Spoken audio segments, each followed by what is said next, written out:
갈라디아서를 쓴 사도 바울은 공생의 사역이 아니죠.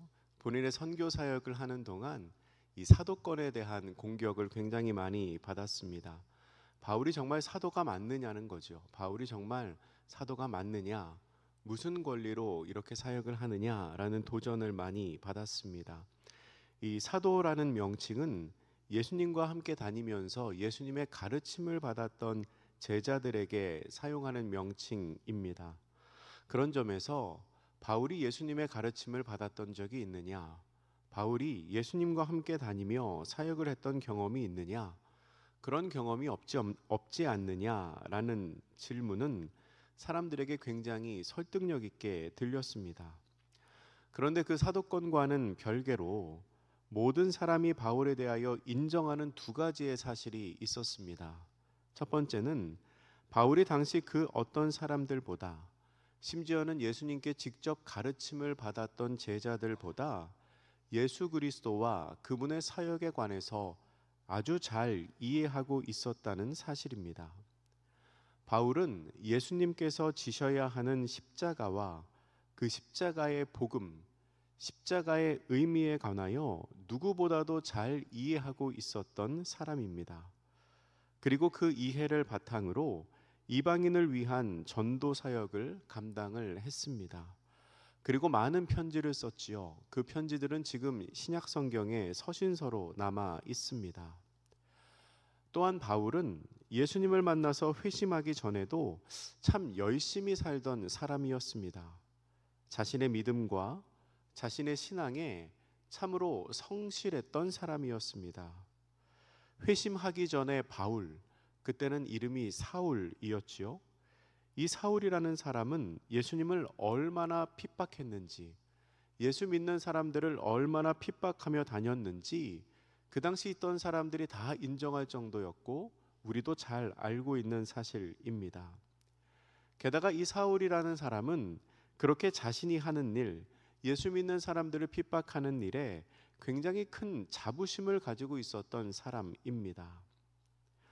객관적으로 보아서도 바울은 율법과 전통을 지키는 일에서는 스스로 자부심을 가질 만한 사람이었습니다. 빌립보서 3장 5절과 6절 말씀에서 바울은 자기 자신을 소개하며 이렇게 말합니다. 제가 읽어드립니다.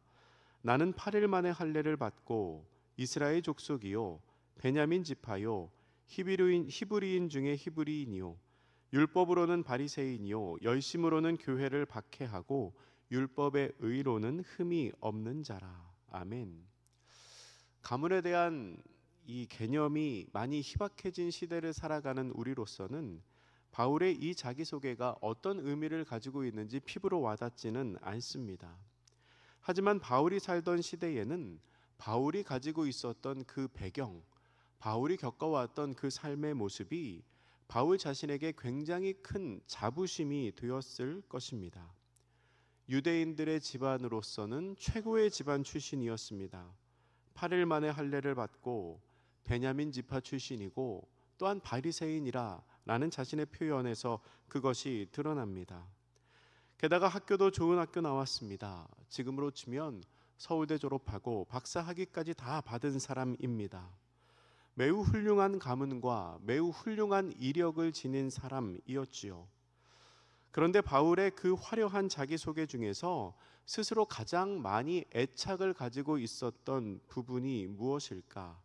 아마도 제일 마지막 부분이 아닐까 싶습니다. 율법으로는 바리새인이요 열심으로는 교회를 박해하고 율법의 의로는 흠이 없는 자라. 여러분, 이게 얼마나 자랑스러울 만한 일이겠습니까? 자신의 학문과 그리고 자신의 신앙과 그리고 자신의 행실, 행위에 있어서 전혀 나무랄 데가 없는 모습입니다. 학문으로서는 바리새인입니다. 신앙으로서는 교회를 박해할 정도의 열심이 있었던 사람입니다. 행실에 있어서는 율법의 의로는 흠이 없을 정도로, 그러니까 모든 율법을 다 지키며 살 정도로 전혀 나무랄 데가 없는 사람이라는 겁니다.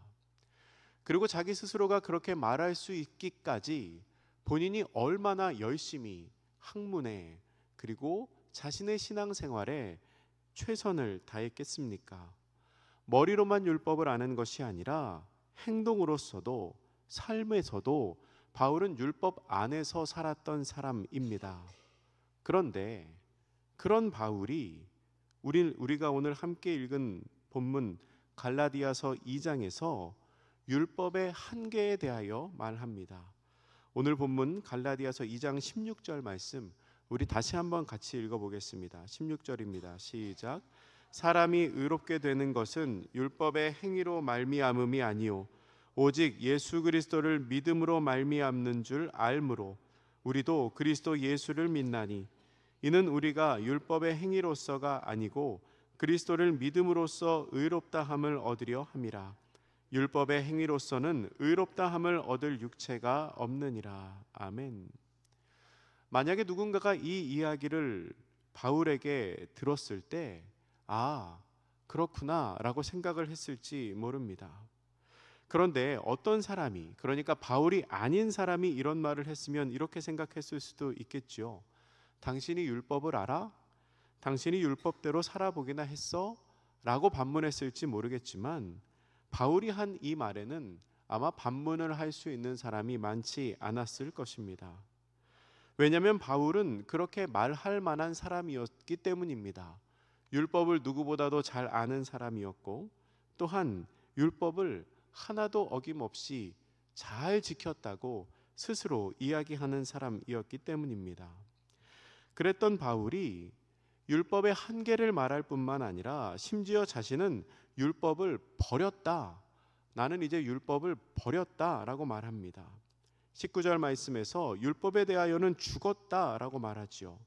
그런데 왜 그렇게 율법에 대하여 죽었냐면 살기 위해서 그렇게 했다라고 말합니다.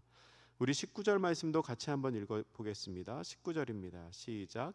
내가 율법으로 말미암아 율법에 대하여 죽었나니 이는 하나님에 대하여 살려 함이라. 아멘. 바울이 뭐라고 말하고 있습니까?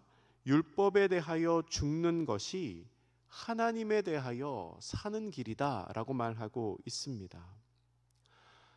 사도행전 9장에서 사도 바울은 다메섹으로 가는 길에 빛으로 임하신 예수님을 만납니다. 그리고 완전히 회심하게 되지요. 그때 바울이 깨달은 것이 있습니다. 그것은 사람이 의롭게 되고 하나님께 대하여 사는 길은 율법이 아니라 믿음이라는 사실입니다. 그래서 오늘 본문 16절에서 율법의 행위로서가 아니고 그리스도를 믿음으로써 의롭다 함을 얻는다라고 말합니다. 그리고 19절에서는 나는 하나님께 대하여 살기 위해 율법에 대하여는 죽는다라고 말하고 있는 것입니다. 그 뒤에도 바울은 죽음과 삶의 이미지를 통해서 이제 내가 어떻게 살아야 하는지를 고백하고 있습니다. 오늘 본문 20절 말씀, 이 말씀도 우리가 같이 한번 읽겠습니다. 시작.